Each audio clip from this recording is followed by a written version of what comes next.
ফার্সির ছোঁয়ায় যেন এক নতুন মাত্রা পেল কোক স্টুডিও বাংলা তৃতীয় সিজনের ষষ্ঠ গান মহাজাদু।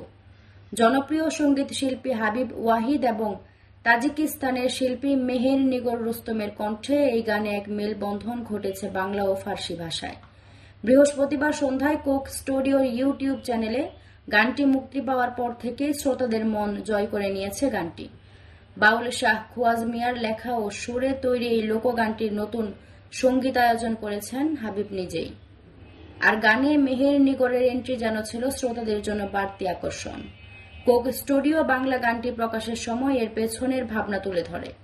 তারা জানায়, মহাজাদু বাংলা লোকগান এবং ফার্সি কবিতার এক অসাধারণ মিশ্রণ, যেখানে ভালোবাসা একটি অদৃশ্য সুতার মতো হৃদয় ও আত্মাকে টেনে নিয়ে যায়। বাউল সাধক দূরবীন শাহ এর শিষ্য খুয়াজ মিয়া এই গানটি লিখেছিলেন তার মুর্শিদের প্রতি গভীর ভক্তি থেকে।